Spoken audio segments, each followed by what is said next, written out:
اعوذ باللہ من الشیطان اللعین الرجیم بسم اللہ الرحمن الرحیم السلام علیکم یا علی مدد۔ مومنین و مومنات کی خدمت میں آج ایک بے انتہا مجرب ترین وظیفہ عمل دسترخوان امام حسن مجتبیٰ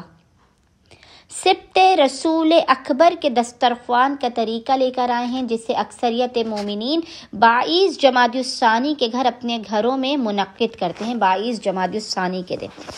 اور یہ دسترخوان وہ دسترخوان ہے کہ جس کی ابتدا خود رسول خدا صلی اللہ علیہ وآلہ وسلم نے امام حسن مجتبیٰ کی اس دنیا میں آمد والے دن سے کیا۔ جس دن امام حسن مجتبیٰ کی آمد ہوئی ہے، رسول خدا نے دسترخوان امام حسن مجتبیٰ کو بچھا کر تمام جو مسلمان مدینے والے تھے ان کی دعوت کی ہے، اور خود بعد رسول خدا صلی اللہ علیہ وآلہ وسلم امام علی علیہ السلام نے اس دسترخوان کو جاری و ساری رکھا، اور آج بھی ہم تمام مومنین و مومنات امام حسن مجتبیٰ کے دسترخوان کا صدقہ کھا رہے ہیں۔ اچھا، امام حسن مجتبیٰ کا جو دسترخوان ہے یہ آپ کے رزق و روزی کا تو ضامن ہے ہی، کیونکہ ہم رزق ہی امام حسن مجتبیٰ کے صدقے میں ہمیں عطا کیا جاتا ہے۔ امام حسن مجتبیٰ کا دسترخوان جو 22 جمادی الثانی کے دن بچھایا جاتا ہے، اپنے رزق میں برکت کے لیے، اپنے گھر میں رحمتوں کے اور برکات کے نزول کے لیے، اس دسترخوان سے پہلے مومنین 3 دن کا ایک مختصر ترین عمل سورہ حشر لازماً کریں۔ کوشش کیجئے کہ مومنین 20 جمادی الثانی سے لے کر 22 جمادی الثانی تک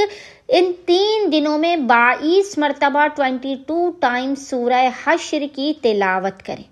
اگر کسی وجہ سے آپ 3 دن میں سورہ حشر 22 مرتبہ نہیں پڑھ سکتے تو آپ 2 دن میں پڑھ لیجئے، یا آپ 22 جمادی الثانی کے دن ہی 22 مرتبہ 22 ٹائم سورہ حشر کو پڑھ کر اس دسترخوان حسن مجتبیٰ کا انعقاد کریں۔ اچھا، سبز رنگ کیونکہ امام حسن مجتبیٰ علیہ السلام سے منسوب ہے، امام کو امام حسن سبز قبا بھی کہا جاتا ہے، تو کوشش کیجیے آپ کسی بھی سبز رنگ کی گرین کلر کی چادر کو دسترخوان کے طور پر استعمال کریں۔ دسترخوان پر زیادہ سے زیادہ سبز رنگ کی چیزیں رکھیں، اور 22 مرتبہ 22 ٹائمز آپ نے سورہ حشر اس دسترخوان کو بچھانے سے پہلے لازمی پڑھ لینی ہے، اپنی حاجتوں کو ذہن میں رکھتے ہوئے مشکلات کے خاتمے کے لیے۔ اب 22 جمادی الثانی کے پورے دن میں آپ کسی بھی وقت اس دسترخوان کا اہتمام کر سکتے ہیں۔ زیادہ سے زیادہ دسترخوان پر سبز رنگ کی گرین کلر کی آپ چیزوں کو بنا کر رکھیں، آپ سبزیوں کو رکھیں، آپ سلاد کو رکھیں، آپ گرین کلر کے سبز رنگ کے میٹھے کو رکھیں، اور دسترخوان سجا کر اگر چاہیں تو چند مومنین و مومنات کو آپ مدعو کیجیے اپنے گھر پر۔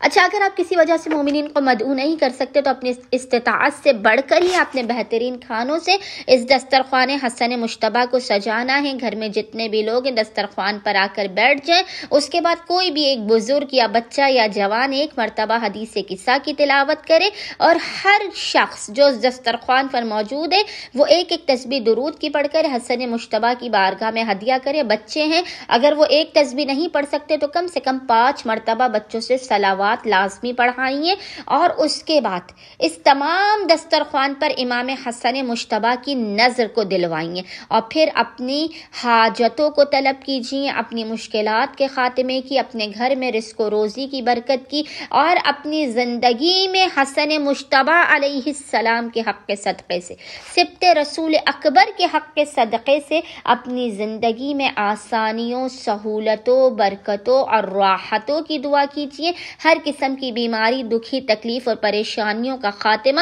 یہ دسترخوان حسن مجتبیٰ آپ کے گھر سے کر دے گا، اور خداوند متعال اپنے لطف و کرم، عنایات اور برکات کی آپ تمام مومنین و مومنات پر بارش کر دے گا۔ امید کرتے ہیں اکثریت مومنین 22 جمادی الثانی کے دن اپنے گھروں میں حسن مجتبیٰ علیہ السلام کے اس دسترخوان کا انعقاد بھی لازماً کریں گے، اور اس سورہ حشر کے عمل کو بھی لازماً کر کے ہمیں اور ہمارے خانے وادے کو اپنے خصوصی دعاؤں میں نام لے کر یاد رکھیں گے۔ اللہم صلی علی محمد و آل محمد وعجل فرجہم اجمعین۔